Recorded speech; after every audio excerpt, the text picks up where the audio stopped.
Las noticias, protagonistas y tendencias del momento. César Miguel Rondón, en Conexión Radio. La voz que cuenta la historia mientras ocurre. Muy buenos días. Son las 9 en punto de la mañana de este miércoles 17 de enero del año 2024. Y en este momento, a las 9 en punto de la mañana, usted está sintonizando En Conexión por Éxito 107.1 FM, la emisora del sur de Miami, territorio Éxitos. Usted también nos puede sintonizar en donde quiera que se encuentre, nos puede escuchar, mejor dicho, en su teléfono celular gracias a la aplicación Actualidad Media Group. Esa aplicación usted la puede descargar de manera gratuita en su celular.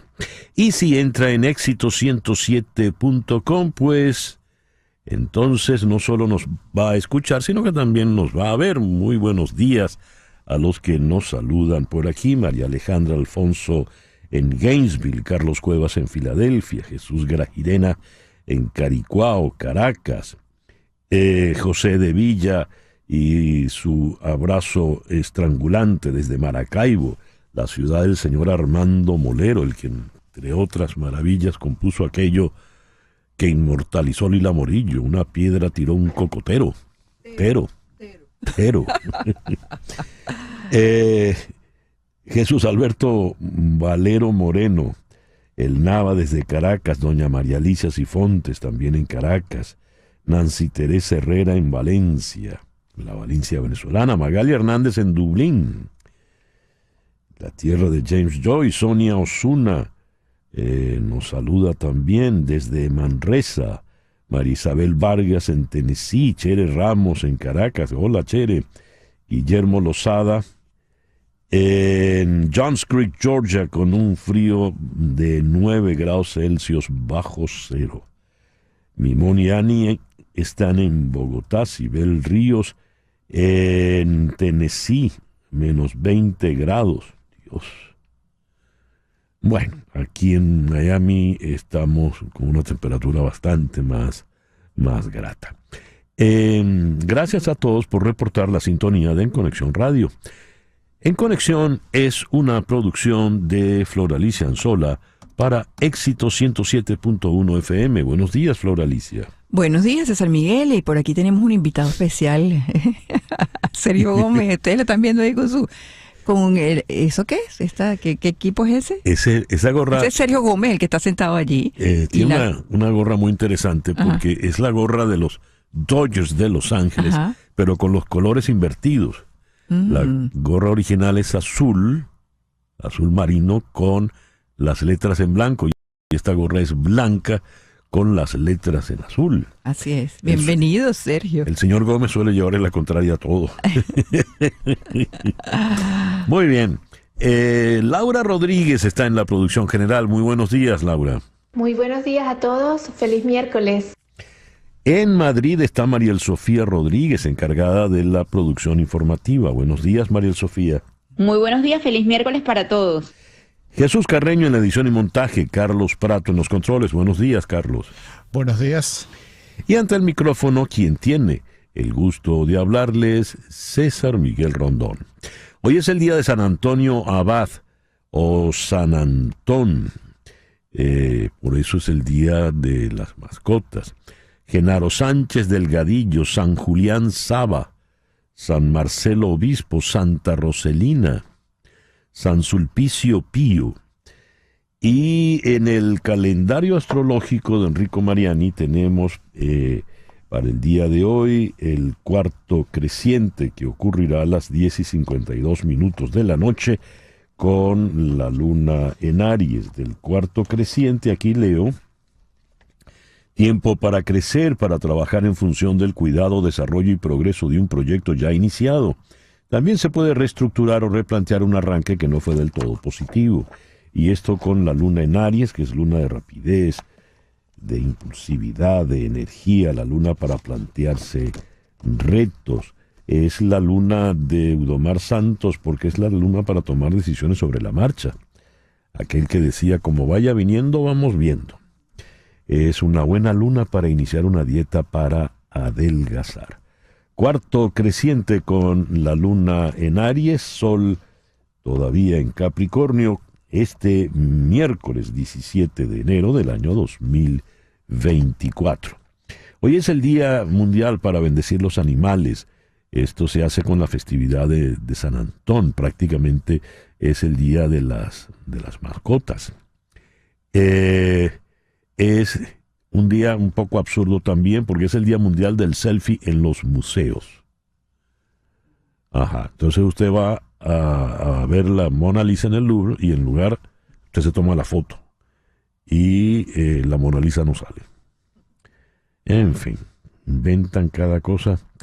¿Cómo es nuestro programa de hoy? La agenda que está prevista la vamos a comenzar aquí en Miami con Valentina Lares. Valentina es la jefe de redacción de Armando Info, la que llevó adelante esta investigación tan importante sobre la llamada caja negra y nada chica de Hugo Chávez, cómo se las arregló para poder manejar un paquete por encima de $56,000 millones sin ningún tipo de supervisión. En Quito vamos a conversar con el periodista Brian Espinosa sobre la posible asistencia militar de Estados Unidos al gobierno ecuatoriano de Daniel Noboa para enfrentar al crimen organizado. En Caracas vamos a conversar con el doctor Gustavo Linares Benzo. Con el doctor Linares Benzo vamos a conversar a propósito de lo que está ocurriendo con María Corina Machado. Ella presentó una demanda contra la actuación de la Contraloría que la inhabilitó. Esto lo presentó ante la Sala Político-Administrativa del Tribunal Supremo de Justicia. Un mes después, el tribunal todavía no se ha manifestado. La Casa Blanca advirtió ayer que puede enfrentarse al gobierno de Texas si el gobernador tejano Greg Abbott continúa en lo que ellos llaman, en la Casa Blanca, su empeño de impedir el paso de integrantes de la patrulla fronteriza hacia la región fronteriza allí en el estado de Texas. Esto lo vamos a abordar con la periodista Carolina Pereira en la ciudad de Dallas.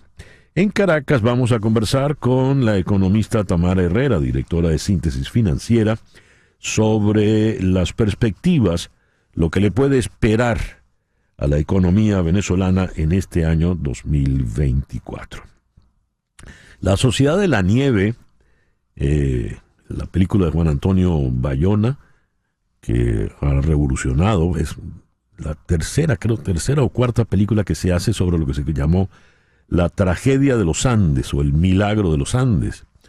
El accidente aéreo en 1972 en la cordillera andina, donde falleció buena parte del pasaje, que eran jugadores de rugby uruguayos que iban a Santiago de Chile.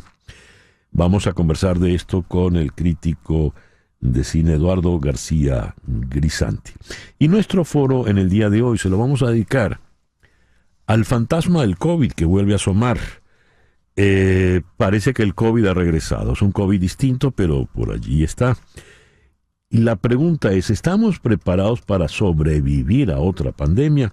Puntualmente el hecho del COVID lo vamos a tocar con el doctor José Esparta, profesor titular adjunto del Instituto de Virología Humana en la Escuela de Medicina de la Universidad de Maryland. El doctor Esparta es toda una eminencia, una autoridad en la materia. Pero vamos a abordar también el aspecto sociológico de lo que sería una nueva pandemia. Y esto lo vamos a tocar con el sociólogo venezolano, el doctor Trino Márquez, en Caracas. Esa será, pues, nuestro programa para el día de hoy. Al repasar las efemérides de este 17 de enero, tenemos que en 1706 nació Benjamin Franklin, uno de los padres fundadores de los Estados Unidos. Fue eminente científico, fue inventor también. Él, conocido por la famosa imagen de la cometa y el rayo y cómo poder manejar electricidad a partir de ese experimento. Su rostro aparece en el billete de $100.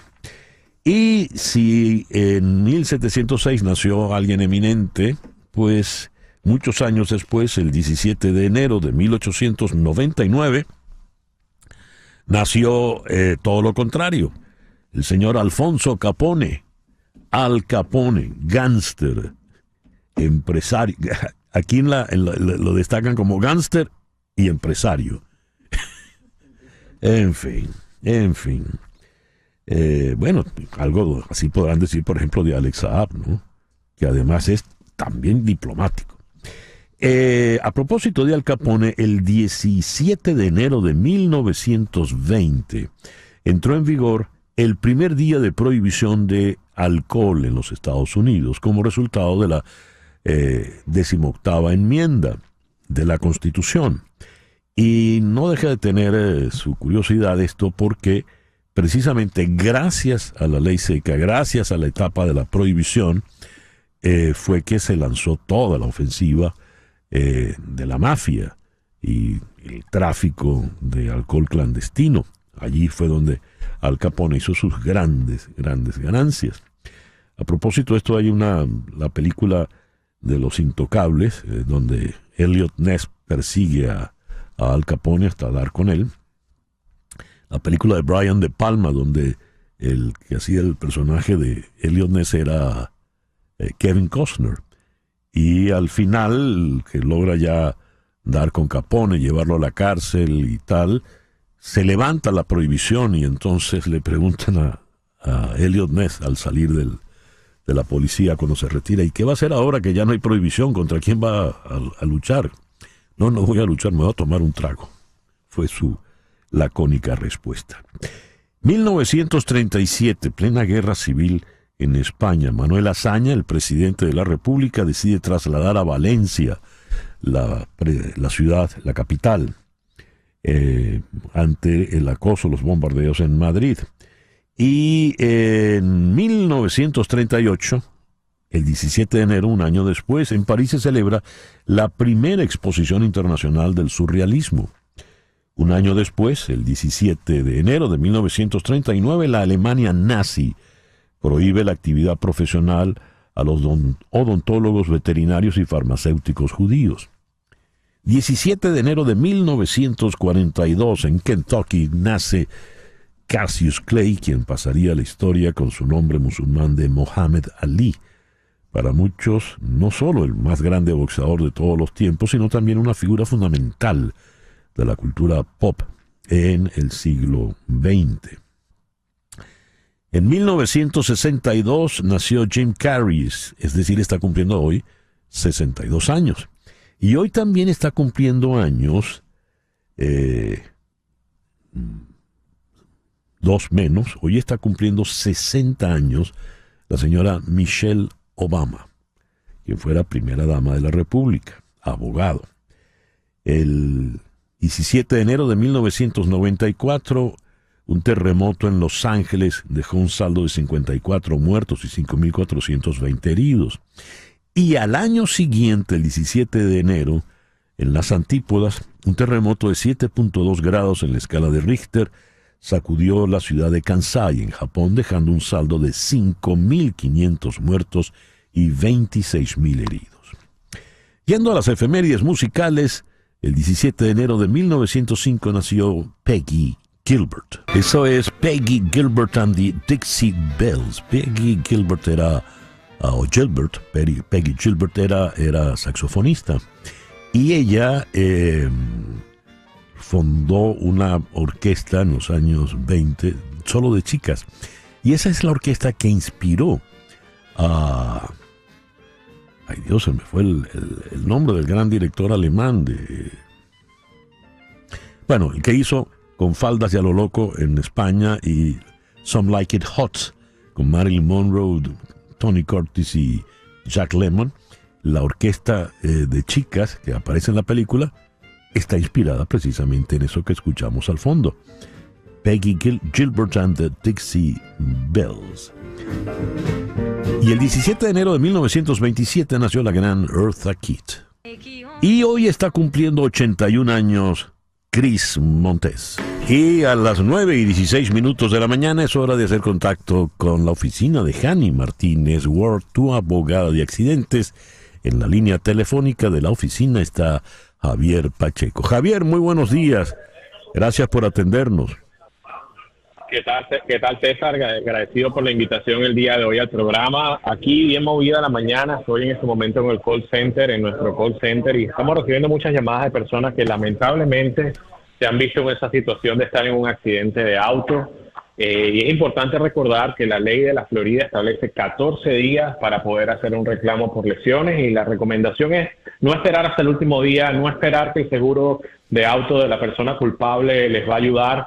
Más bien ellos van a tratar de dilatar para que usted no cumpla la ley y cumpla el plazo de los 14 días que está en la ley de la Florida.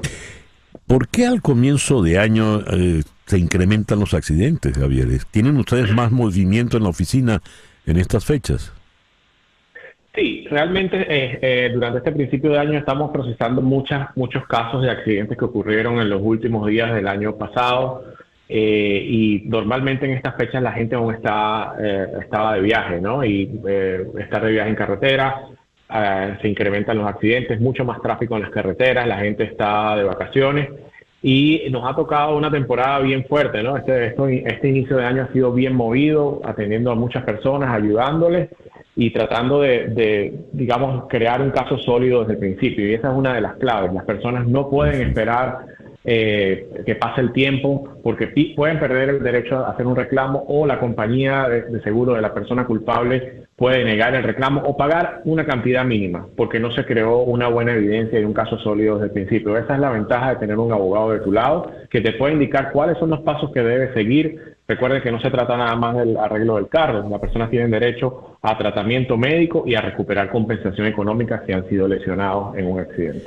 Por ello es bueno que usted tenga en la memoria de su teléfono celular el teléfono de Jani Martínez Ward. Se lo digo de inmediato, 855-DOLOR-55.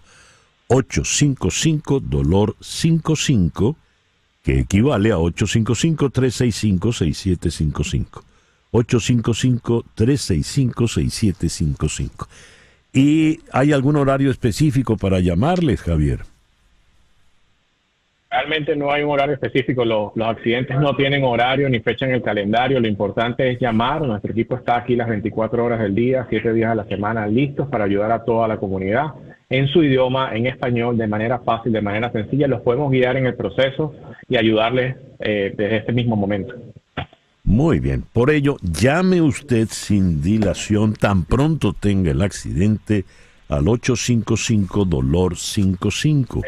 855-DOLOR-55, que equivale a 855-365-6755. Javier, muchísimas gracias por atendernos. Gracias a ustedes. Feliz día. Javier Pacheco, de la oficina de Jani Martínez Ward, tu abogada de accidentes. 855-DOLOR-55. El editorial con César Miguel Rondón. En el trabajo de Armando.info sobre la discrecionalidad con la que Hugo Chávez manejó 56 mil millones de dólares, piden la opinión del economista Asdrúbal Oliveros. Y dice el director de Ecoanalítica: en sus primeros años de gobierno, Hugo Chávez tuvo una línea de continuidad y mantuvo a la ministra de Hacienda del gobierno anterior de Rafael Caldera, la doctora Maritza Izaguirre.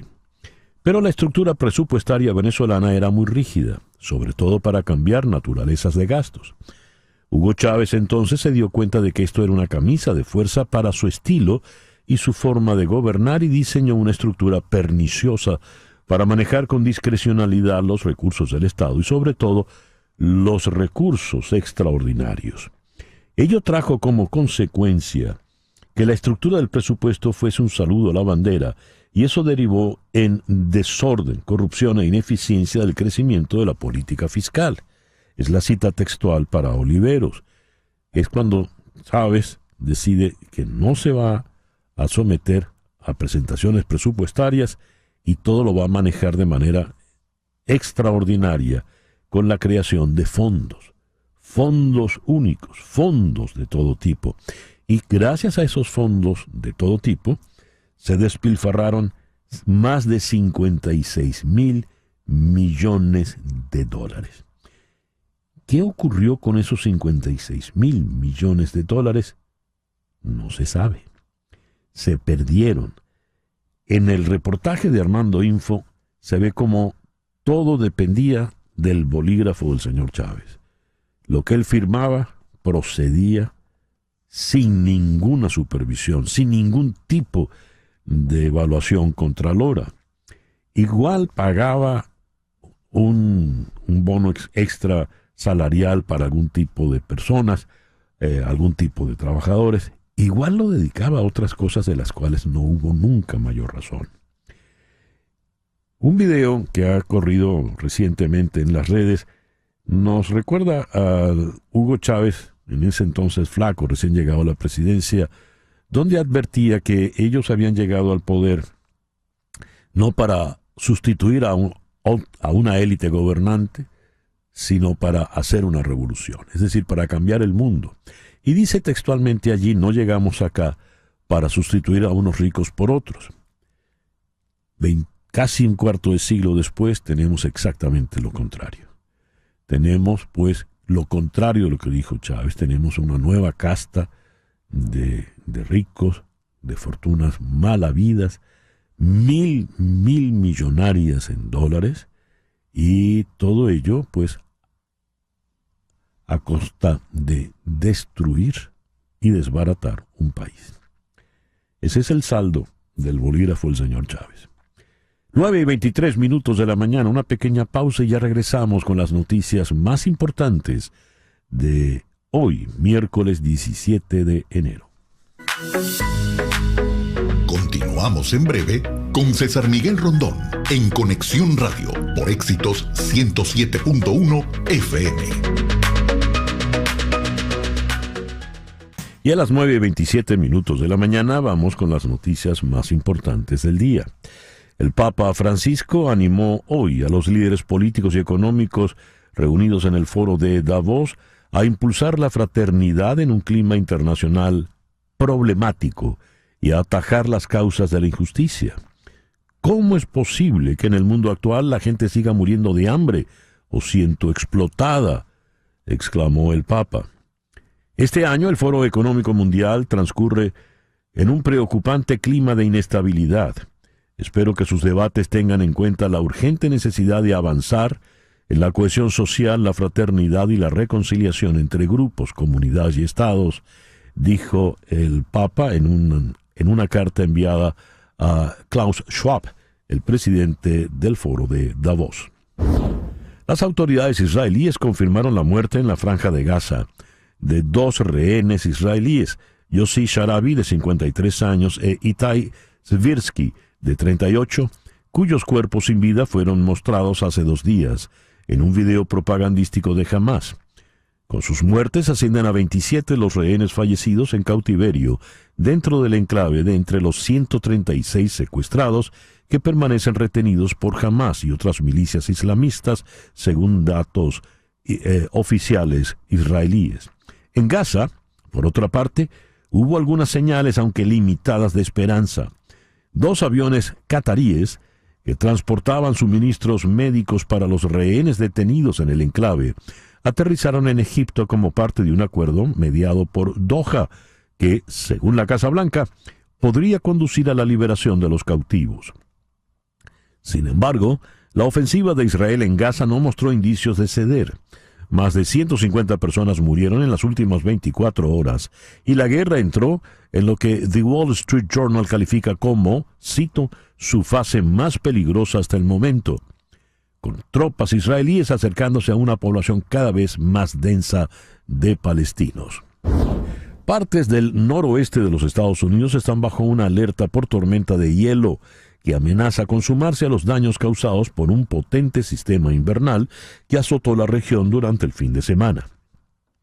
En el suroeste del estado de Washington y en el oeste de Oregon, incluyendo las ciudades de Portland, Salem y Eugene, se esperan de 6 a 25 milímetros de hielo, mientras que para el área de Seattle se anticipa lluvia helada. Otra jornada de temperaturas gélidas barrió gran parte de las rocosas, las grandes llanuras y el centro norte del país en el día de ayer, con una sensación térmica de menos 34,4 grados Celsius que se extendió hasta la mitad del valle de Mississippi. En la costa este, Nueva York y Filadelfia registraron copiosas nevadas. México registró más de 30,000 asesinatos por sexto año consecutivo en el año 2023, marcando el período más violento en la historia reciente del país. La seguridad encabeza la agenda antes de las elecciones de junio, lo que lleva a los candidatos a presentar cifras que muchos expertos consideran apócrifas. A fines del año pasado, el gobierno mexicano reclasificó casi 100,000 desapariciones, una medida que, según los analistas, enturbió aún más los datos, ya que en realidad se creía que muchas desapariciones eran asesinatos. En cualquier caso, las tasas de homicidios siguen siendo escandalosas y la tendencia no parece que vaya a cambiar. La organización no gubernamental SOS Orinoco denunció el aumento y desplazamiento de la minería ilegal en el Parque Nacional Yapacana, en el estado Amazonas, en Venezuela, tras el despliegue en julio del año pasado del operativo Autana, el cual buscaba erradicar este flagelo. La ONG explicó que el efecto del operativo de la Fuerza Armada Nacional venezolana fue la propagación de los mineros desalojados que ahora abren nuevas minas en el mismo ecosistema, contando además con el visto bueno de los militares. En los mosaicos comparativos se observa cómo, entre septiembre y noviembre de 2023, la minería ilegal se desplazó al sureste de Yapacana y se expandió en 15 hectáreas más, que ahora están completamente destruidas. El presidente del Comité Militar de la OTAN, Rob Bauer, pidió hoy miércoles el apoyo de toda la sociedad a Ucrania en su lucha por su supervivencia y en la defensa de la democracia tras casi 2 años de invasión rusa, y en un año clave de citas electorales. Para Bauer, la guerra de agresión rusa en Ucrania nunca ha tenido que ver con ninguna amenaza real para la seguridad de Rusia procedente de Ucrania o de la OTAN. Esta guerra se debe a que Rusia teme algo mucho más poderoso que cualquier arma física sobre la tierra: la democracia. Cita textual para Bauer. En Caracas, el representante legal de María Corina Machado, Perkins Rocha, informó en su cuenta X que la Sala Político-Administrativa del Tribunal Supremo de Justicia no despachó ayer martes 16 de enero, por lo que tampoco pudo acceder al expediente del caso en esta ocasión. Es la quinta vez que la defensa de la candidata presidencial de la Plataforma Unitaria acude a la sede del máximo tribunal para requerir la documentación, sin éxito. A pesar de que el pasado 10 de enero el compromiso de la sala fue que se daría acceso con toda seguridad, el día 11, ese día tampoco se cumplió lo convenido por una falla eléctrica, según informó Rocha. De acuerdo con el artículo 77 de la Ley Orgánica de la Jurisdicción Contencioso Administrativa, la sala tenía 3 días de despacho para informar si admite o no la demanda. El recurso fue presentado hace ya más de un mes, el pasado 15 de diciembre. Y a las 9:33 de la mañana hacemos contacto con Valentina Lares, la jefe de redacción del portal Armando Info, aquí en Miami. Valentina, muy buenos días. Muchísimas gracias por acompañarnos en la mañana de hoy. Buenos días, César Miguel, y a tu audiencia. Valentina, el comentario editorial de esta mañana lo hice a propósito del trabajo que coordinaste y publicaste en Armando Info sobre esa caja negra nada chica de Hugo Chávez, como lo escribiste, donde se dio el lujo de manejar a su total discreción más de 56,000 millones de dólares. ¿Qué ocurrió allí, Valentina? Bueno, tenemos evidencia muy clara a partir de algunos documentos que bueno, que se han ido filtrando en los últimos meses de la gestión de Hugo Chávez. Revisando pues toda esta información, nos empezamos a dar cuenta, pues con mucha curiosidad, de la existencia de un montón de fondos que nunca habíamos escuchado en principio, ¿no? Empezamos a hacer una lista pues de estos nombres desconocidos, empezar a investigar, y a partir de allí hicimos un cálculo solo de lo que hay como información pública o publicado. Por lo menos 40 fondos se llegó a asignar 56.000 millones de dólares, ¿no? Como mínimo, ¿no? O sea, estamos hablando de lo que sabemos que se le asignó. No sabemos si luego se le dio más o qué sé yo. Lo cierto es que hablamos de un manejo totalmente discrecional, porque en esos mismos documentos donde estamos viendo esa lista de fondos, pues algunos más conocidos que otros, pero unos totalmente desconocidos, de forma manuscrita, el propio presidente Chávez decía qué pagar desde qué fondo, ¿no? Una cosa que en principio pues viola todo control de la hacienda pública, del tesoro público, de un modo pues muy abierto. Se le hacían las propuestas: señor presidente, hay que pagar estos sueldos, sí, sáquelo pues del fondo cambio tal, fondo independencia. Entonces uno se pregunta pues lo mínimo, ¿no? ¿Quién controlaba eso? ¿Quién estaba sobre eso? Porque eso, por ejemplo, un pago de salario se supone que debe estar incluido en el presupuesto nacional, ¿no? Sobre todo si estamos hablando de ministerios y hay una plantilla de empleados públicos pues establecida. Entonces es evidente que había una discrecionalidad total, una falta de rigor muy grande, y es muy diciente, ¿no? Es muy revelador lo que dicen estos papeles sobre esa forma pues de administrar los recursos públicos, y de verdad todo pasaba por el bolígrafo de Hugo Chávez. Él era el que decía: sí, ponemos esto con lo otro. Muy bien, es decir, Hugo Chávez administró ese capital, esos 56.000 millones, a su antojo, como si fueran de él, ¿verdad? Como si él fuese el dueño de la hacienda pública. Entonces, como bien dices, Valentina, esto echa por el suelo cualquier noción de mínimo rigor, de mínimo orden. Es decir, no hay un presupuesto, porque yo, como vaya viniendo, a lo de Eudomar Santos, voy despachando. Ahora, ¿exactitud el destino de los 56.000 millones o solo tenemos idea de algunos repartos?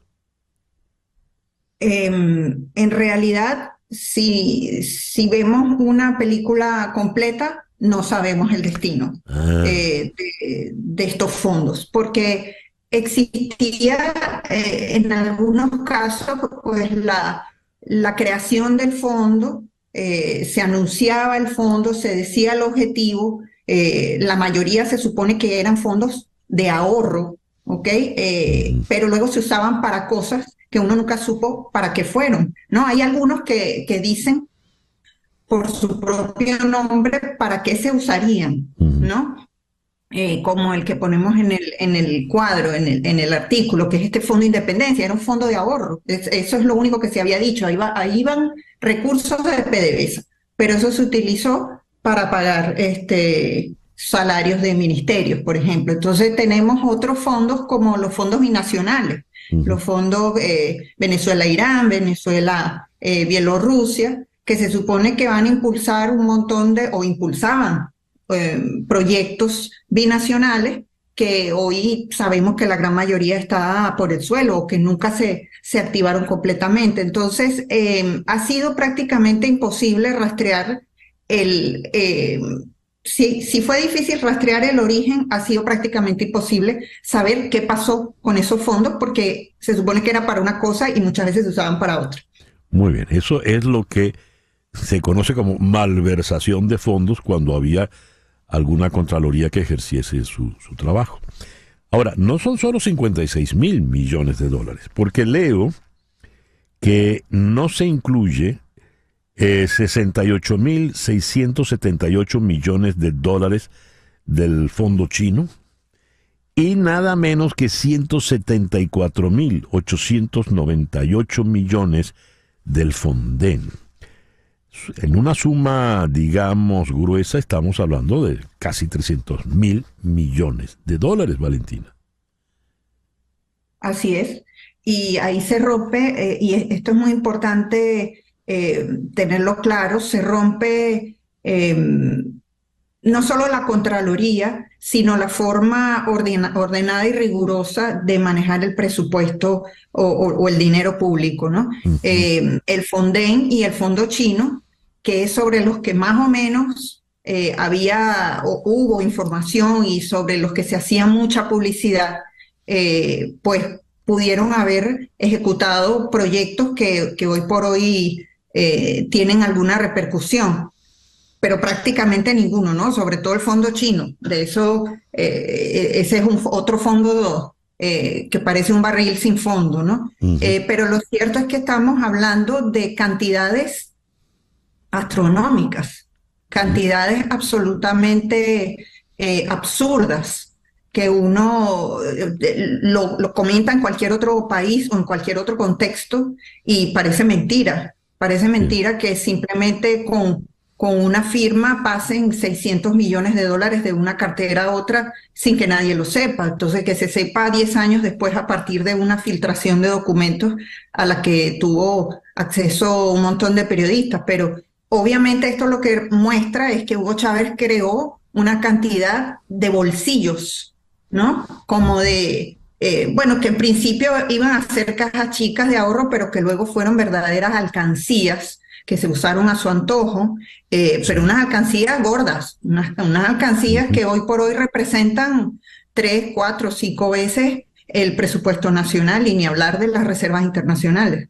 Dios, qué manera de robar, porque, en fin. Aquí veo que el 8 de mayo del 2010 Chávez dijo: he creado mi propia misión Chávez Candanga para atender directamente, e incluso vamos a crear un fondo para esa misión para apoyar muchas cosas que hacen falta y que son urgentes. Mi propia misión Chávez Candanga. Dios mío. Sí, ese fondo en particular, por más que se rastreó, no encontramos cuánto dinero llegó a tener asignado, lo cual no significa que no se le haya asignado nada. Es que ese es el problema, que sí, tenemos varios fondos que detectamos que puede ser, bueno, a esto no se le asignó nada, no se perdió nada. Sí, puede ser, pero puede ser que se le haya asignado lo que sea y eso también se haya perdido. Pero, por ejemplo, hay una cosa, hay otro elemento que es interesante, que es que la creación se utilizó un fondo de cooperación internacional, se creó un fondo de cooperación internacional, que los términos también eran sumamente llamativos, porque eran fondos con los que se financiaron proyectos en Nicaragua, en Cuba, en Bolivia, y muchas veces estos fondos eran, y así aparecían en los convenios, como no reembolsables, era simplemente un dinero que regalaba Chávez, de nuevo, a discreción, y bueno, sobre el que sin duda también cimentó no solo su popularidad dentro de Venezuela, sino afuera, ¿no? Claro, él se asumía el dueño. Qué desastre. Valentina, muchísimas gracias por atendernos en esta mañana. Gracias a ti, César Miguel. Valentina Lares es la jefa de redacción de Armando Info. 9:43, ya regresamos. En un momento regresamos con César Miguel Rondón en Conexión Radio por Éxitos 107.1 FM. Sintonizas a César Miguel Rondón en Conexión Radio por Éxitos 107.1 FM. Son las 9:46. Contratar los servicios de un abogado de inmigración es un asunto serio, porque establecerse en Estados Unidos requiere de trámites que debes realizar solo con abogados con mucha experiencia y conocimiento del sistema. Y ese es el caso de las abogadas de Canero Fadul Immigration. Ellas son especialistas en todo tipo de visa y reúnen más de 55 años de experiencia, asesorando desde la solicitud de la visa hasta la obtención de la residencia y posterior ciudadanía. Si necesitas asesoría para inmigrar y establecerte en Estados Unidos, llama al 844-8MIGRAR, 844-8MIGRAR, que equivale a 844-864-4727. Di que llamas de mi parte y la primera consulta será gratis. También puedes escribir a inmigraya@canelofadul.com. Canelo Fadul Immigration, reputación, confiabilidad y efectividad.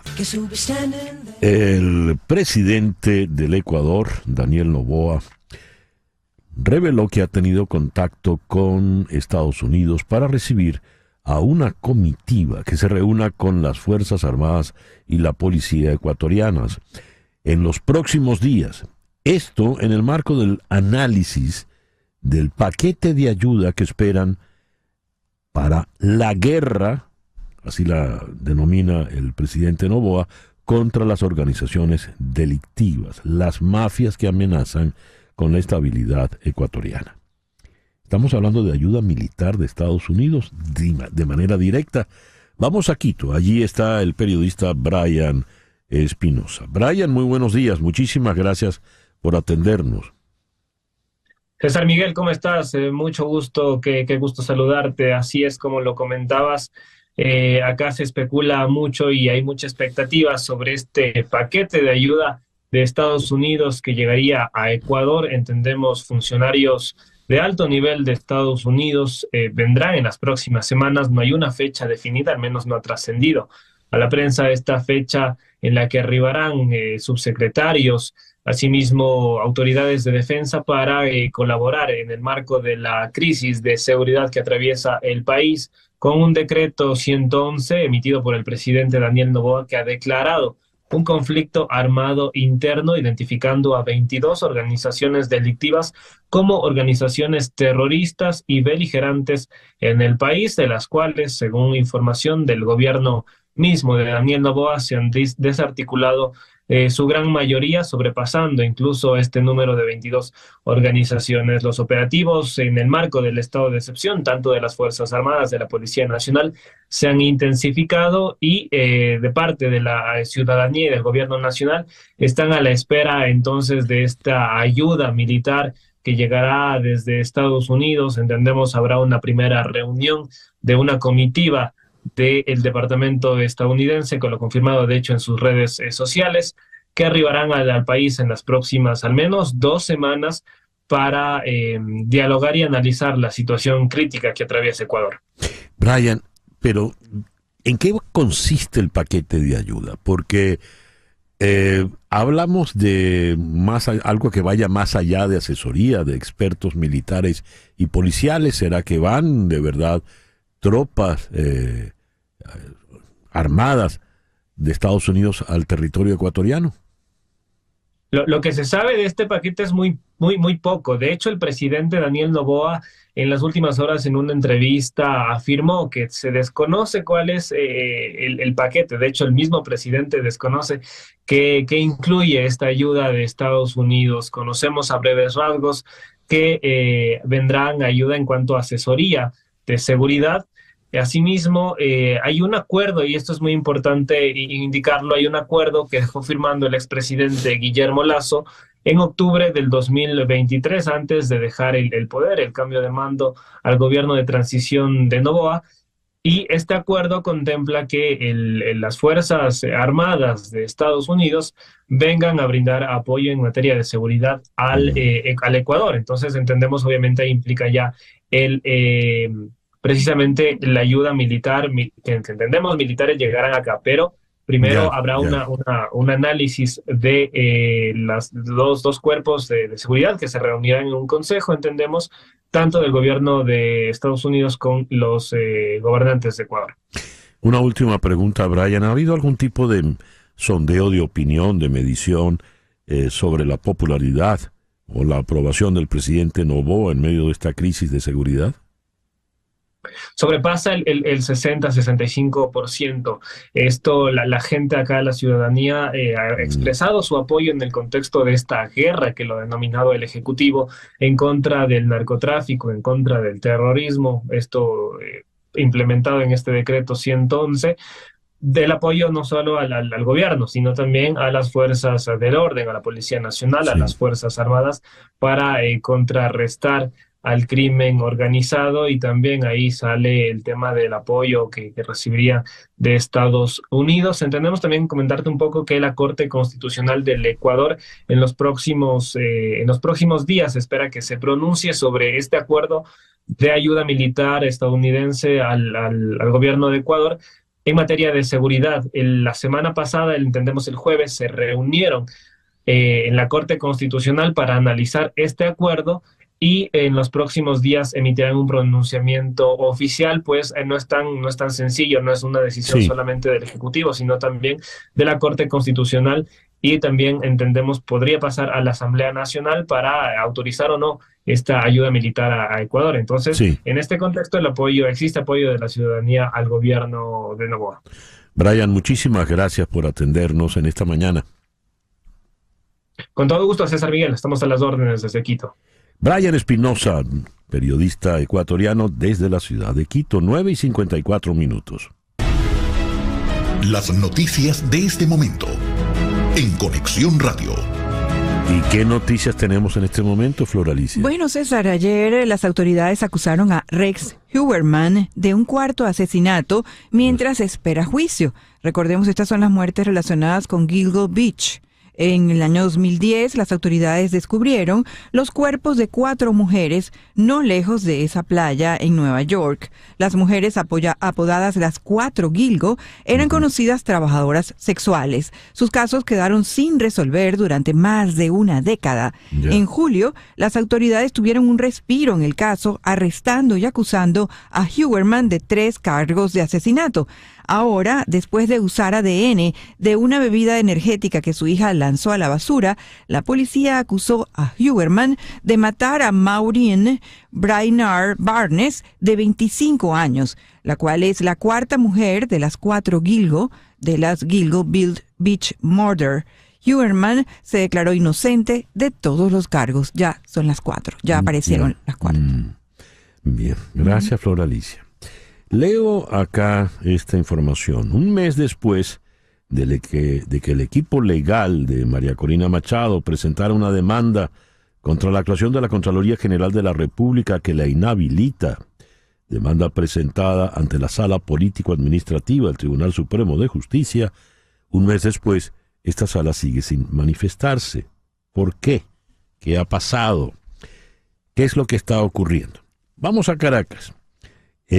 Hacemos contacto con el destacado jurista, el doctor Gustavo Linares Benzo, quien es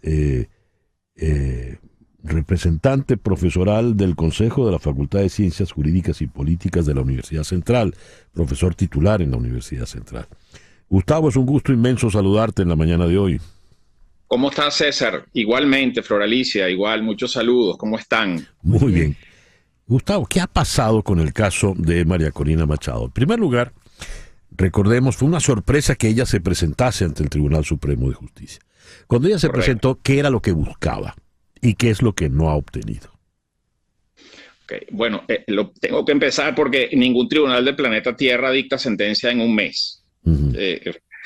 O sea, la justicia es algo sumamente lento y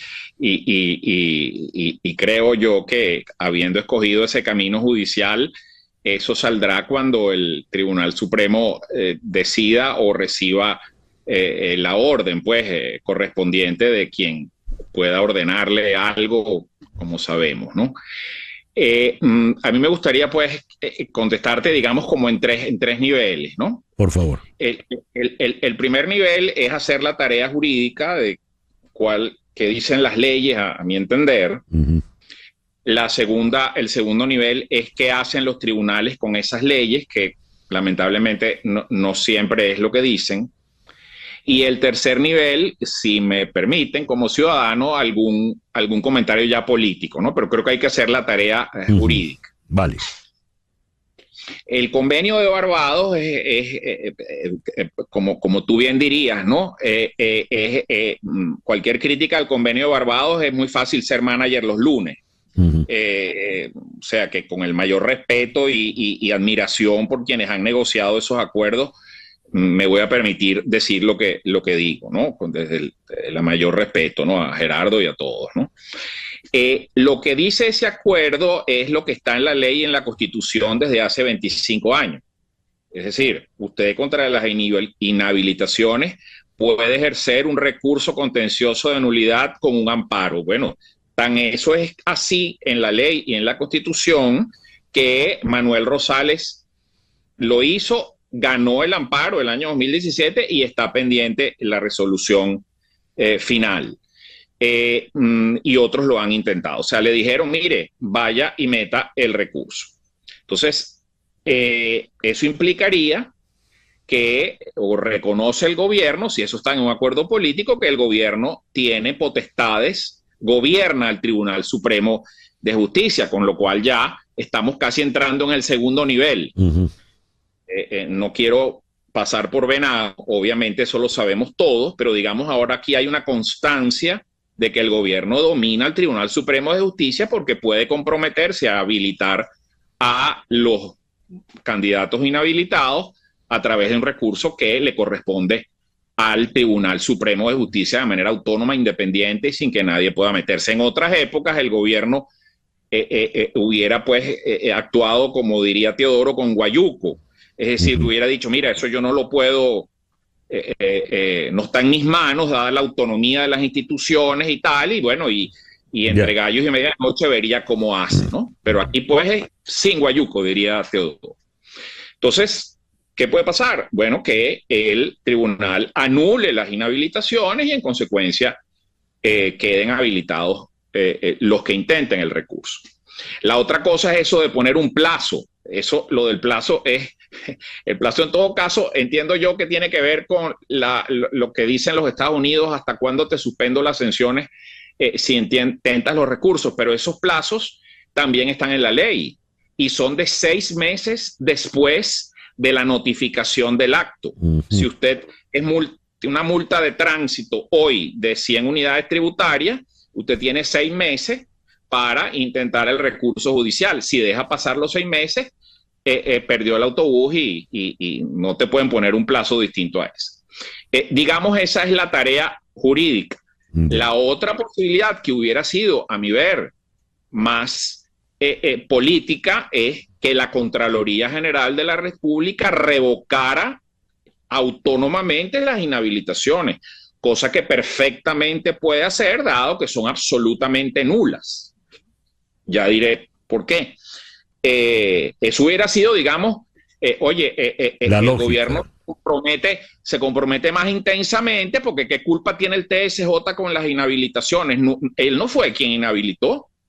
Uh-huh. Díganle al Contralor que revoque las inhabilitaciones porque son completamente nulas. Y termino este nivel jurídico diciendo, ¿por qué son completamente nulas? Bueno, mira, el mejor testigo de esto es el presidente Petro, porque a él se lo hicieron y ganó. El presidente Petro era alcalde de Bogotá, como recordamos bien, y a él lo inhabilita la Contraloría General de Colombia, o como se llame pues el organismo, para ser reelecto alcalde. Él intenta el recurso, pero asombrosamente diríamos nosotros con mucha tristeza, pero allá ganó. Porque las inhabilitaciones políticas, como han dicho los tribunales de Colombia y la Corte Interamericana de Derechos Humanos en el caso de Leopoldo López, solo pueden ser sanciones accesorias a una condena penal. Es decir, si usted es inhabilitado, que siempre es por razones de corrupción, de delitos contra la cosa pública, para que usted esté inhabilitado políticamente, usted tiene que ser condenado, porque se cogió unos reales públicos, y como se los cogió porque un juez lo dijo, entonces usted no puede ser candidato por X tiempo. Yeah. El presidente Petro le hicieron la misma tecnología a Clodovaldo Rousián, en paz descanse, porque esto tiene años, esto es de Hugo Chávez, esta culpa no es de Maduro, pues, por lo menos hay una que no es de Maduro. Y le aplicaron la técnica Chávez, pero en Colombia ganó, y bueno, hoy es el presidente de la República. Ahora, sí. Ajá, ¿Cuál? Perdón. ¿Y la conclusión de esto a dónde nos lleva? Es decir, no se ha debido ir al TSJ, sino directamente a la Contraloría. Pero a la fecha de hoy, no tiene sentido reclamar que todavía no me han respondido, entonces. No, es decir, ¿qué ocurre? Los candidatos, hasta donde yo puedo saber, fueron Leocenis García, Ceballos y María Corina. Ninguno ha recibido respuesta. La respuesta, digamos, para concluir con el tema jurídico, a mí me preocupa que el acuerdo de Barbados diga recurso de nulidad y amparo cautelar. Porque ¿qué pasa con el amparo cautelar? El amparo cautelar es provisional, igual que Manuel Rosales. Manuel Rosales lo que tiene es un documento transitorio que el día que le dé la gana al TSJ lo revoca, porque es algo provisional. Lo que necesita los candidatos inhabilitados no es una medida cautelar, porque la medida cautelar la pueden revocar el día antes de las elecciones. Sí. Lo que requiere es una nulidad. Entonces, ¿qué ocurre con el caso concreto de María Corina, que es muy particular? El caso de María Corina es una violación jurídica ya y casi inimaginable, o sea, la realidad supera la ficción. Entonces, recuerdo además que salió el día de las elecciones de la UCB. Estábamos ahí después de 15 años en las elecciones, repartiendo papelitos en las colas para que votaran por uno, y dicen que inhabilitaron a María Corina con esta carta que es un chisme, jurídicamente hablando, de un procedimiento que nunca se notificó, y por eso es que ella, sus abogados, a mi ver con toda razón, no intentan una nulidad porque no hay nada, sino sencillamente contra lo que dice el gobierno de que ella está inhabilitada. A los efectos jurídicos es lo mismo. Entonces, el plazo del mes, jurídicamente hablando, es desde el punto de vista jurídico es muy corto, pero políticamente es muy largo. No puede exigírsele a ningún tribunal que sentencie en un mes. Pero como esto es político, y aquí entro en el tercer nivel, oye, esto ya, aquí no hay nada que estudiar, pero no hay nada que estudiar desde el día 1. Esto, si de verdad fuera un acuerdo político, la inhabilitación debería haber estado anulada al día siguiente de que se introdujera la petición. Ya lo veo. Gustavo, te agradecemos mucho pues esta explicación tan clara que nos has dado en la mañana de hoy. A ustedes. El doctor Gustavo, gracias Gustavo. Gustavo Linares Benzo desde Caracas. 15 minutos. Ya regresamos con el foro de hoy en Conexión por Éxitos 107.1 FM. Una pausa y regresamos con César Miguel Rondón en Conexión Radio. ¿Estamos preparados para sobrevivir a otra pandemia? Aunque se descarta la posibilidad de vivir una situación crítica como la de 2020, es inevitable preguntarse qué aprendimos los ciudadanos, los gobiernos y la ciencia de la pandemia. Tema importante porque cuando estamos a 4 años de cumplir la declaración de pandemia por parte de la Organización Mundial de la Salud, por el COVID, pues este COVID parece que vuelve a amenazarnos. No es tan virulento como el original, pero puede estar allí. ¿Y qué puede ocurrirnos? Para abordar este tema, en el foro de hoy tenemos 2 perspectivas. La perspectiva médica, con la voz muy autorizada del doctor José Esparza, profesor titular del Instituto de Virología Humana en la Escuela de Medicina de la Universidad de Maryland. Así que tenía un rato sin conversar con el doctor Esparza, cosa que nos da siempre mucho placer. Bienvenido, doctor Esparza, en la mañana de hoy. Muchas gracias por la invitación. Muchas gracias por la invitación, César Miguel. Placer. Y aparte de la perspectiva médica, tenemos que abordar la perspectiva social. La pandemia cambió por completo a la sociedad contemporánea, prácticamente a nivel mundial. ¿Qué representaría para esta sociedad post-pandemia un nuevo riesgo? Y para ello invitamos al doctor Trino Márquez, sociólogo, profesor titular en la Universidad Central de Venezuela. Trino, bienvenido al programa en esta mañana. Es un placer estar contigo, César Miguel, y con el doctor Esparza. Y por supuesto con quienes te siguen. Muchas gracias. A ver, este nuevo COVID que empieza a asomarse, ¿qué características tiene, doctor Esparza?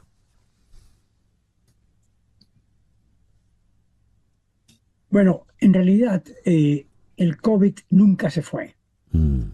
El COVID evolucionó de una gran pandemia a lo que llamamos una endemoepidemia. O sea que el virus permanece en la población con aumentos temporales de vez en cuando, que son debidos sobre todo a la aparición de nuevas cepas que de alguna manera escapan a la inmunidad que existía en la población o que tienen otras características, por ejemplo, que se transmiten con más eficiencia o que pueden producir más enfermedad. Entonces, vamos a vivir en los próximos años con una situación de endemia, que quiere decir que el virus siempre está presente en la población, con pequeños brotes epidémicos. Lo que sucede, César Miguel, es que ya no tenemos la incertidumbre que teníamos hace 4 años, cuando de pronto apareció este virus nuevo en la población y no sabíamos nada de él. No sabíamos cómo combatirlo, no sabíamos qué esperar de ello. Ya por lo menos tenemos cierto conocimiento de la epidemiología de esta enfermedad, de cómo tratarla, cómo prevenirla y qué podemos esperar de ella en el futuro. Hablaba el doctor José Esparza. Como decía, esto hay que verlo también desde el punto de vista de la sociedad, sociológico. ¿Qué es esta sociedad pospandémica? ¿Cómo se puede definir? ¿Y qué le podría ocurrir en el caso de una nueva pandemia? Le pregunto al doctor Trino Márquez. Bueno, en el caso específico de Venezuela sería muy grave porque la pandemia del año 2020 y parte del año 2021 significó una contracción económica muy fuerte, una caída del Producto Interno Bruto también muy importante que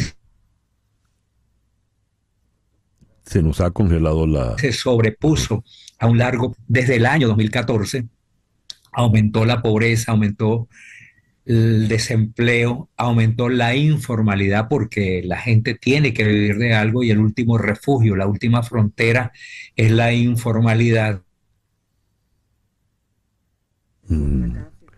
Estamos teniendo...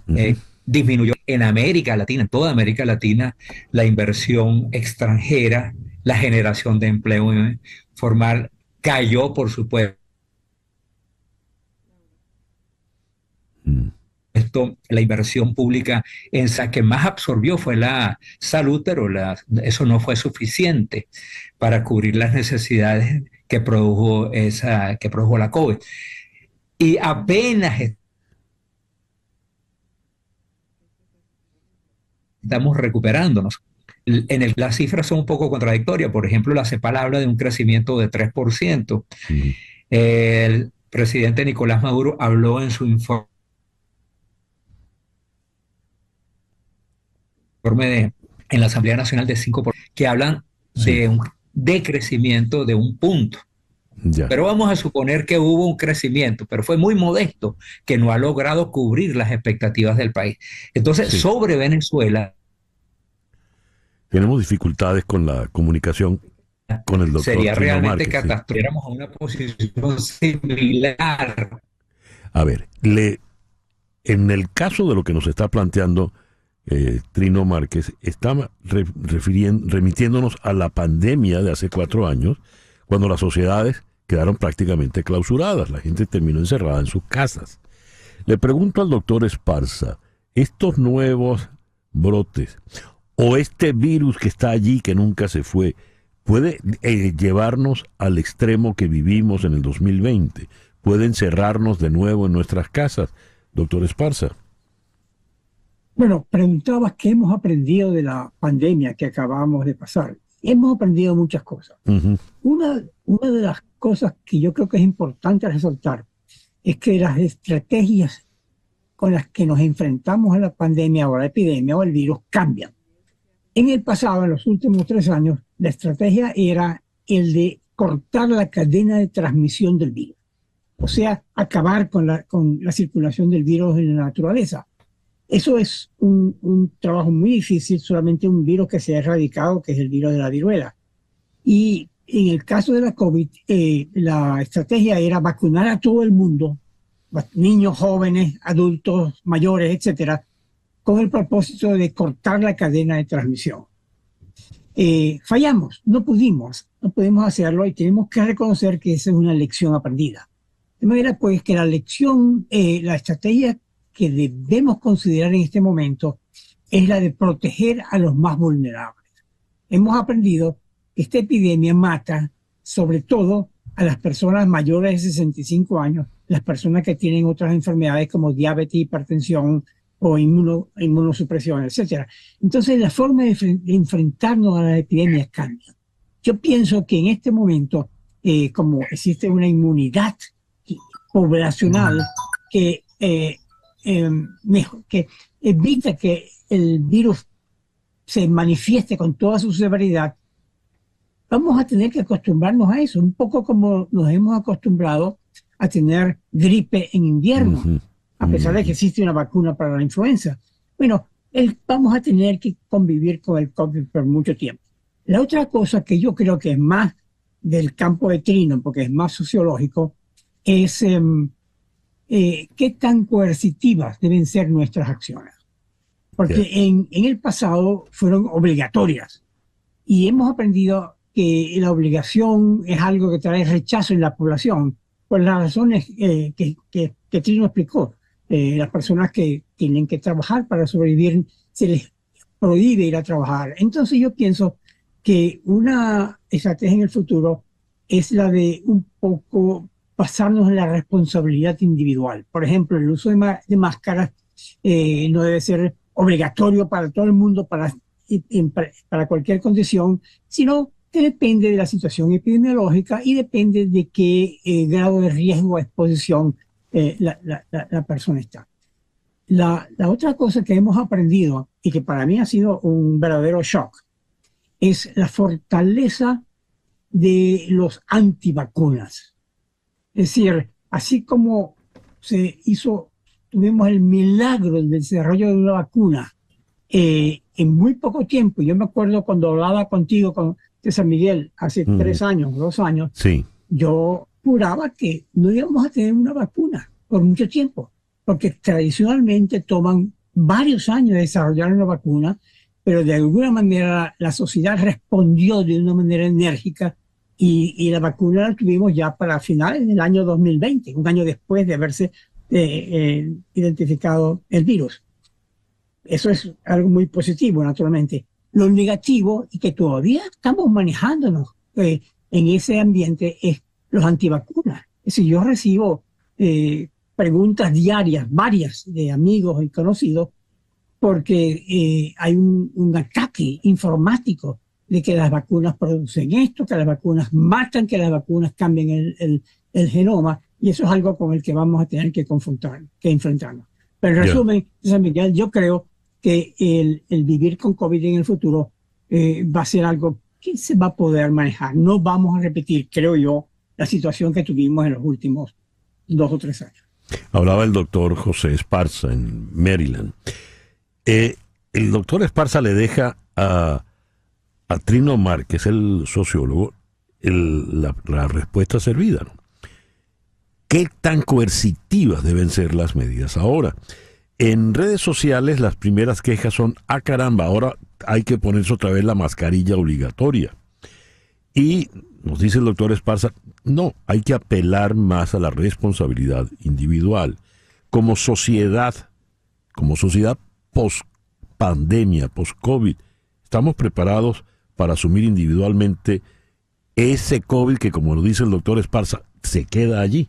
Le pregunto a Trino Márquez.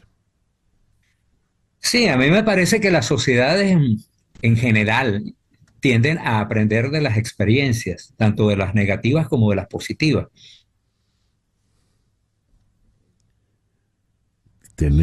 Y sin duda alguna que la muy dura en todos los planos, no solamente en el plano médico, sino en el plano social, económico, cultural, el impacto que tuvo la pandemia, sí, ha sido muy fuerte y que se mantiene, y que reaparezca este fantasma, pues tiene asustada a muchísima gente. Y me parece que esa proposición que hace el doctor Esparza es adecuada. Me parece que hay que apelar al sentido común de la gente, al sentido de responsabilidad social, que tiene un impacto social y económico muy fuerte, y que probablemente América Latina y especialmente Venezuela no van a soportar, porque hay muy poco empleo, donde la distribución del ingreso es extremadamente desigual. La gente gana salarios de hambre, ingresos. El ingreso familiar es un ingreso en Haití, sí, en el nivel más bajo de América Latina, y entonces impactar a una sociedad ya enferma y debilitada. Bueno. Con medidas coercitivas que restringen, altamente negativo. Entonces hay que apelar al sentido común, al común de la gente, al sentido de responsabilidad, que se use la mascarilla donde haya que usarla y que se tomen las Bien, definitivamente no podemos tener las restricciones del caso. Al doctor Trino Márquez completo. Y bueno, se nos fue el tiempo, ¿no? Lamentablemente, por el problema de la transmisión. Quiero agradecerle, en todo caso, al doctor Trino Márquez en Caracas su buena disposición, y sobre todo al doctor José Esparza, que nos ha dado una explicación muy completa y clara, preclara, como es su costumbre. Doctor Esparza, muchísimas gracias por habernos acompañado esta mañana. Gracias, un placer, César Miguel. Y Trino, muchísimas gracias por haber estado con nosotros. Ya. Bien, son las 10:22 de la mañana, una pequeña pausa y ya regresamos en Conexión por Éxito 107.1 FM en Miami. En un momento regresamos con César Miguel Rondón en Conexión Radio por Éxitos 107.1 FM. En Caracas se organiza un foro bajo el título ¿Qué esperar de la economía venezolana en el 2024? Y participante en este foro, organizándolo, está Síntesis Financiera. La directora de esta oficina es la economista Tamara Herrera, con quien contactamos de inmediato. Tamara, gracias por atender nuestra invitación en la mañana de hoy. Muchísimas gracias. Como siempre, el gusto de conversar con ustedes. A ver, ¿qué esperas? ¿O qué esperan ustedes en Síntesis Financiera de la economía venezolana en este 2024 que apenas ha arrancado? Bueno, es un año delicado, complejo, ruidoso, y en principio, en general, las cosas están puestas para mejorar. No quiere decir alcanzar metas inalcanzables, ni hablar de soluciones definitivas, simplemente una mejora que debiera ser bienvenida comparado con las dificultades que se retomaron y se revivieron en el 2023. Y las razones de esa perspectiva favorable son, por un lado, los precios del petróleo están relativamente altos por las razones más tristes, que es esa guerra global que existe. En segundo lugar, el hecho de que se haya emitido la licencia 44, que permite transar y negociar crudo venezolano hacia cualquier lugar y a precios que son de mercado. En cuarto lugar, el hecho que tiene su arista también negativa o de riesgo, es un año electoral y eso significa que hay fuertes incentivos por parte del gobierno para acelerar el gasto. y mejorar el consumo y mejorar la sensación de bienestar. Y de hecho ya el lunes pasado hizo una primera decisión de aumento de remuneraciones vía bono de la patria, el bono llamado contra la guerra económica, buscando desde temprano en el año apuntar directamente al bolsillo del venezolano, que tiene un trecho largo de recuperación del poder adquisitivo todavía por delante.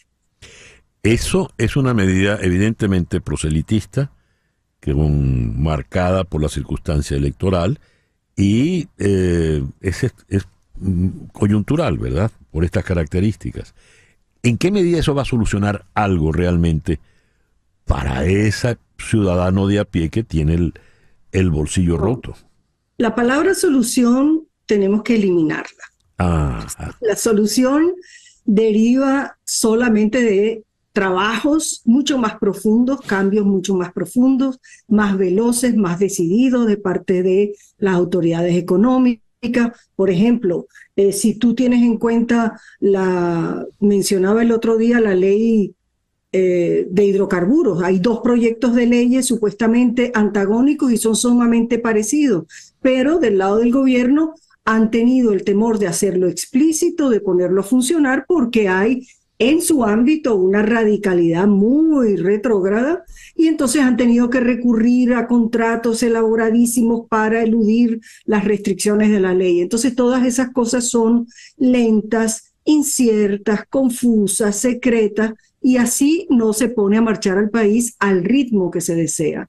Entonces, si tú no tienes una economía fuerte, no puedes aspirar a que haya un ajuste de la remuneración que iguale al menos el nivel de subsistencia familiar, porque el choque inflacionario sería descomunal y también irresponsable, por supuesto. De manera tal de que, lo has dicho de una forma elocuente, Tamara, la palabra solución hay que eliminarla. No hay solución en este momento. No, en este momento, y así no. Ya, entonces lo que tenemos es una apariencia, ¿verdad?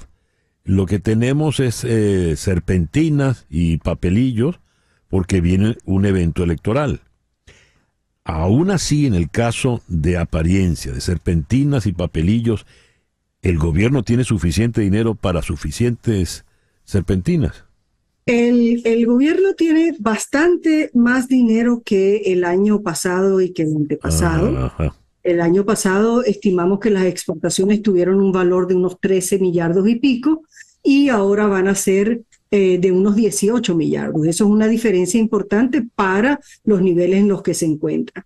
Hay parte de ese ingreso donde el nivel de ingreso de la remuneración es tan baja que esa serpentina tiene valor.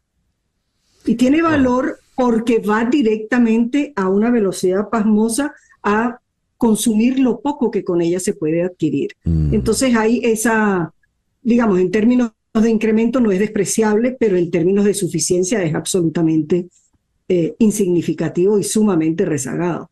Entonces va a haber mucho gasto. El gobierno tiene músculo porque ejerce una fuerte presión tributaria, ha mejorado la recaudación petrolera también, y tiene un músculo financiero algo mejor que le permite contener esa devaluación del tipo de cambio, que ahora es más crucial que nunca para él, porque ha hecho explícito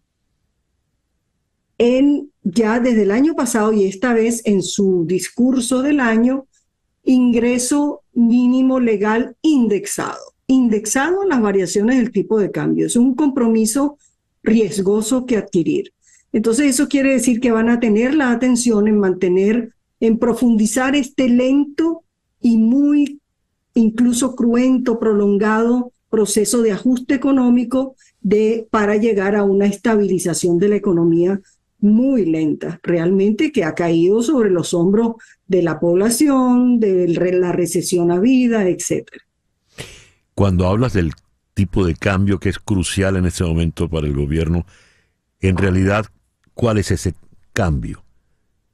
El tipo de cambio me refiero al precio del dólar. Entonces, sí, ellos están focalizando la atención, siguen focalizados y están como reforzando esa obsesión, porque es el único mecanismo antiinflacionario con la que cuenta un gobierno que no logra tener la confianza o ganar la confianza de inversionistas hasta ese punto de atraer capitales, no le queda otra sino que apretar. Entonces contiene el gasto, evita los financiamientos, aumenta los impuestos en proporciones que la economía no puede pasar. Entonces todo eso tienen un colateral negativo, recesivo de la economía, y esta economía tiene que empezar a crecer con fuerza y no con moderación o por, ¿sabes?, espasmo por impulso de un año o dos. Tiene que fortalecerse. Y esos son cambios profundos que tiene que empezar por la rendición de cuentas, que no es dar un discurso de 5 horas u 8 horas, sino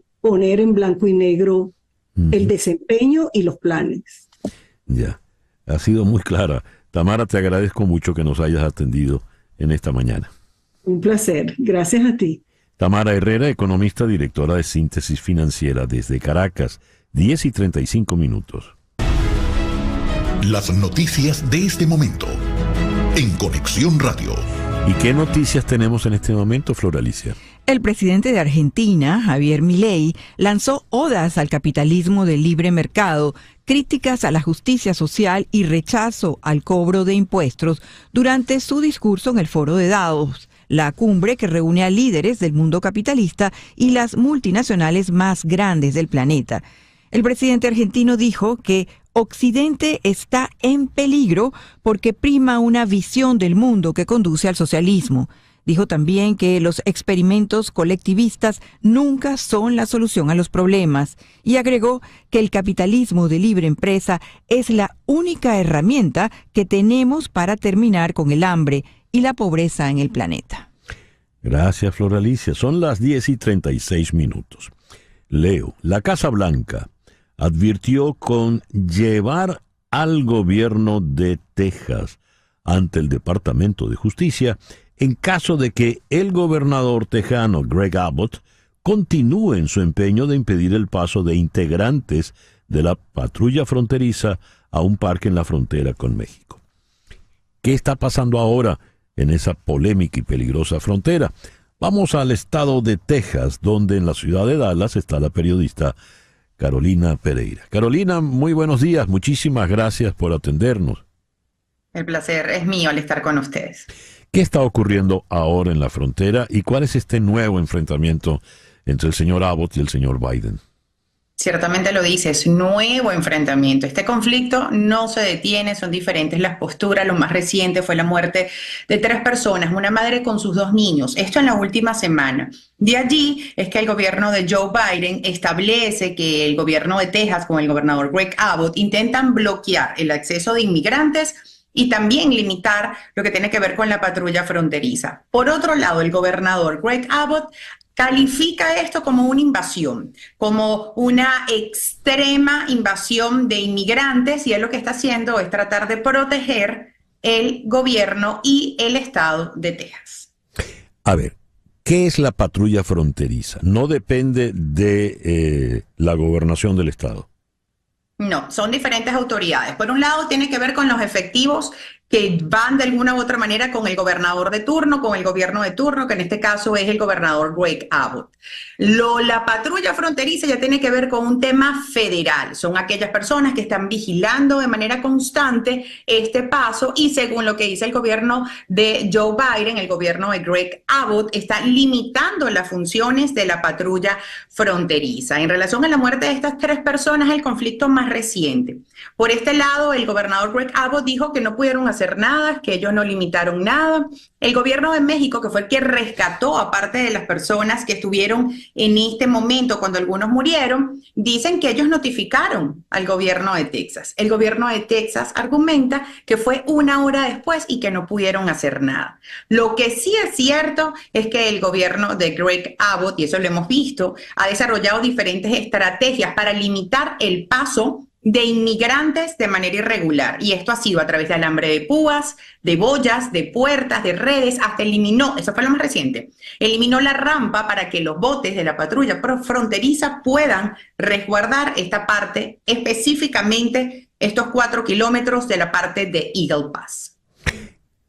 ¿Y cómo fue este último incidente que dejó este saldo de muertos, Carolina? Fue terrible, era un grupo de personas. De hecho, la hermana de esta señora que murió era una mujer adulta de 30 y tantos años. Tenía sus 2 niños, uno de 10 y uno de 8 años, de nacionalidad mexicana. Y relata la hermana que vio cuando sus sobrinos murieron. ¿Qué ocurrió? Ellos lo que argumentan es que los agentes efectivos del gobierno de Abbott no hicieron nada. Ellos pidieron ayuda, no hicieron nada. Por otro lado, fueron los agentes de México que pudieron rescatar a estas personas y allí es que viene el conflicto directo. El Departamento de Justicia hasta el momento no responsabiliza directamente al gobierno de Texas. Sin embargo, sí dice que de alguna u otra manera limitó o no hubo un acceso directo para poder rescatarlos. Carolina, estamos hablando del gobernador Abbott, quien tengo entendido habría dicho, no matamos a los rehenes, a los inmigrantes, porque Biden nos va a acusar de asesinos. Con lo cual da a entender que, por si fuera por él, lo habría hecho. Por favor, ponnos en contexto esta frase y cómo fue recibida por los tejanos. Lastimosamente no hay mucho que poner en contexto, César Miguel. Eso fue lo que dijo. No disparamos, de manera textual, no disparamos a los inmigrantes porque nos van a acusar de asesinos. Lo que tiene que ver que no es un tema de sentido común, no es de respeto a la vida ajena, es simplemente para que no lo califiquen. ¿Cómo toma esto la comunidad tejana? Te voy a contar de las últimas estadísticas, el último estudio de la Universidad de Austin, eso fue a finales del 2023, y establece que la aprobación del gobernador Greg Abbott a finales del 2023 sobrepasa el 50%, el 30% lo desaprueba. Pero es que además lo califican como un aliado de Trump y ellos lo que quieren con su discurso y con sus acciones, evidentemente, es rescatar lo que para ellos es el Estados Unidos grande y poderoso antes de Biden. En el caso de ganar Donald Trump las elecciones en el mes de noviembre, ¿qué podría ocurrir entonces en la frontera? Él ya lo dijo, él estuvo aquí en noviembre, a finales del año pasado, el expresidente Donald Trump, y dijo que si él ganaba las elecciones va a ser el mayor, déjame citarlo, mayor operación de deportación interna en la historia de Estados Unidos. Y es que ellos lo califican como invasión. Y uno tiene que preguntarse, César Miguel, ¿de verdad es una invasión? Y yo quiero compartir con ustedes los números. Se habla de invasión ¿cuándo? ¿Cuándo es esto? Solo en diciembre. La patrulla fronteriza procesó a más de 300.000 personas, pero nosotros nos preguntamos, en todo el 2023, ¿cuántas personas fueron detenidas? 2,5 millones de inmigrantes irregulares fueron detenidos en el 2023. Bueno, ahí están las cifras. Carolina, muchísimas gracias por atendernos en la mañana de hoy. Siempre es un placer estar con ustedes. Carolina Pereira, desde Dallas. 10:42 de la mañana, una pequeña pausa y ya regresamos en Conexión. Continuamos en breve con César Miguel Rondón en Conexión Radio por Éxitos 107.1 FM. Leo lo siguiente. A ver dónde, ahora se me perdió aquí. Nosotros veníamos de la civilización y de un día para otro nos encontramos en la nada. Empezamos a transformarnos en otra sociedad, con otros códigos, y fuimos llevando la sociedad de la nieve con la colaboración de todos en el puesto que le había tocado a cada uno. Sociedad diferente, dijo Roberto Canessa. Una sociedad que cuando se moría alguien no te daba lástima por el muerto, sino por ti mismo, porque estabas en lista de espera. Roberto Canessa es uno de los sobrevivientes de la tragedia de los Andes, o el milagro de los Andes, que fue la experiencia vivida en 1972 por un grupo de jóvenes uruguayos de un equipo de rugby que tienen un accidente en la cordillera andina cuando volaban a Santiago de Chile desde Montevideo para un encuentro deportivo.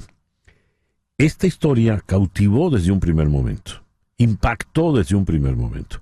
La tragedia ocurrió, el accidente ocurrió en octubre, par de semanas después se suspendieron las búsquedas, se les dio por muertos, y poco antes de la Navidad de ese 72, pues aparecieron vivos unos cuantos, 16 en total. Se han hecho varias películas, se han escrito libros, cualquier cantidad de reportajes, y recién Juan Antonio Bayona, el director español, ha filmado La Sociedad de la Nieve, que se ha vuelto todo un suceso y es la candidata por España a los premios Oscars en la categoría de película extranjera. ¿Por qué el impacto de La Sociedad de la Nieve, de una tragedia del 72 en el año 2023? Conversamos al respecto con el crítico de cine, creador de cine Stesiak, Eduardo García Grisanti. Eduardo, muy buenos días. Muchísimas gracias por acompañarnos. César, buenos días y gracias a ti por la invitación y a tu equipo por considerarme siempre. A ver, ¿por qué La Sociedad de la Nieve y el revuelo que causa cuando estamos hablando, ¿qué? 52 años después, ¿no? Mira, yo creo que el éxito y el impacto que ha tenido esta película, primero, es multifactorial, pero uno de los principales tiene que ver con el tema generacional. Por ejemplo, bueno, yo nací 24 años después de este suceso y aún así nos sigue impactando. Personas de mi edad, millennials, personas un poco más mayores, personas que vivieron ese acontecimiento en la televisión y les impactó en el momento que sucedió. Pero eso, yo creo que es un relato humano, un relato de lo que puede hacer el ser humano para sobrevivir, en la amistad y todas estas características también de espiritualidad, ¿no? Entonces, yo creo que ese es el primer punto que hay que considerar. También esta película, desde que se estrenó en agosto pasado en el Festival de Cine de Venecia, causó demasiada sensación porque fue la película con la que cerró este festival. También tiene detrás un director español que es Juan Antonio Bayona, que ha estado a cargo de películas importantísimas como Lo Imposible, otra película de tragedia y de supervivencia como lo fue, esta cinta que retrataba el tsunami de Sumatra del año 2004. Y bueno, yo creo que esta cinta, como tú dices, también tiene el apoyo de Netflix, que es la plataforma actualmente que más visibilidad tiene, y en solo 10 días esta cinta ya se convirtió en la 10ª película de habla no inglesa más vista de la plataforma, con más de 50 millones de vistas. Entonces creo que su impacto es bastante significativo y hay que esperar a ver si logra la nominación al Oscar. Ya lo ha tenido con los premios Globos de Oro, los premios Critics' Choice Award, etcétera, y yo creo que está encaminada para recibir la nominación al premio Oscar. ¿La nominación o el Oscar? No, yo creo que tiene la competencia bastante difícil. Yo apuntaría a que primero hay que esperar a que reciba la nominación. Afortunadamente, la película francesa, no sé si están al tanto, Anatomía de una caída, es la que ha estado ganando el premio a la mejor película extranjera en los Globos de Oro, en los Critics' Choice Awards, pero y viene con la Palma de Oro, ¿no?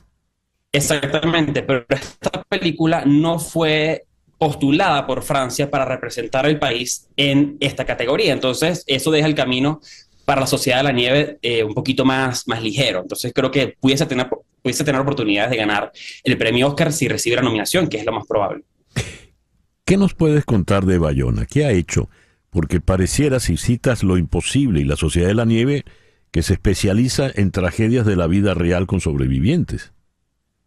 Claro, no, la verdad es que la filmografía de Bayona es bastante diversa. Él arrancó con la película El Orfanato, que de la mano de Guillermo del Toro, una película de terror española también. Luego hizo películas un poco más comerciales como Jurassic World Fallen Kingdom, una película de dinosaurios, ciencia ficción, etcétera.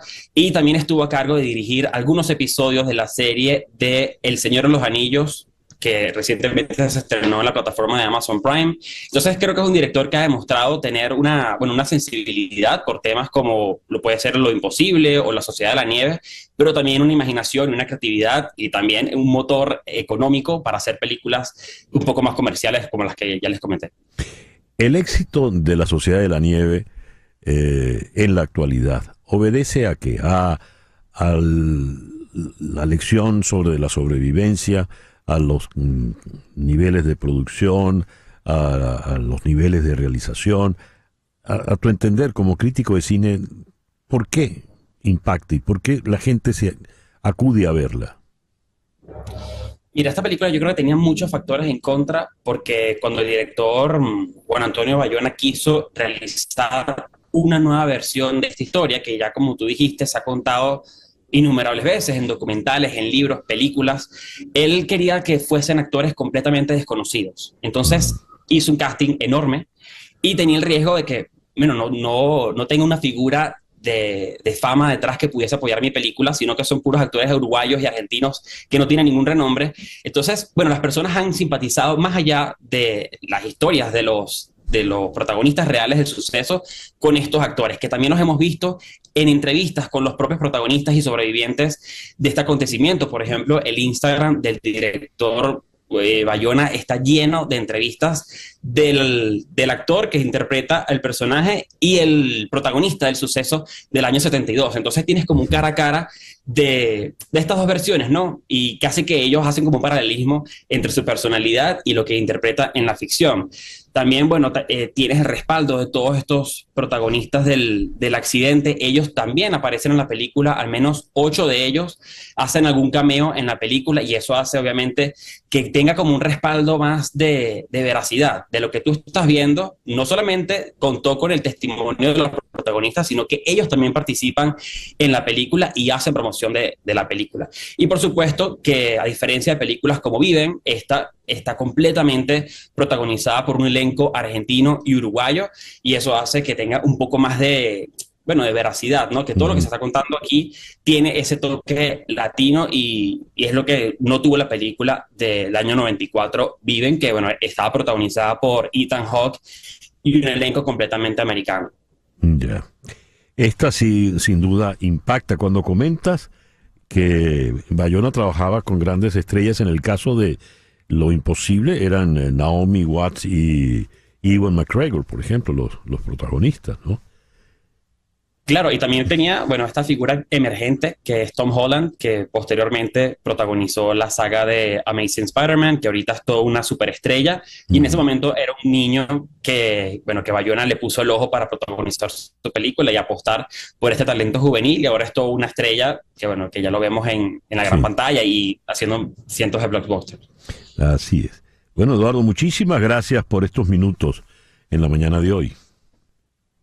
Gracias a ti, César. Y bueno, si les interesa este tema, les recomiendo que sigan al director Bayona. Lo pueden seguir como @filmbayona, y él se ha convertido en un creador de contenido explicando todos estos temas de la película.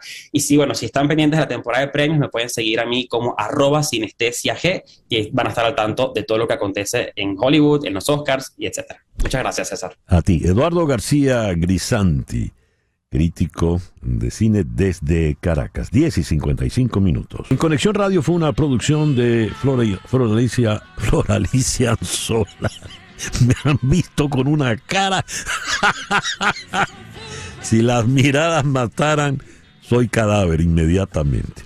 Floralicia Anzola, para Éxito 107.1 FM, con Laura Rodríguez en la producción general, María Sofía Rodríguez en la producción informativa, Jesús Carreño en la edición y montaje, Carlos Prato en los controles, y ante el micrófono, quien tuvo el gusto de hablarles, César Miguel Rondón.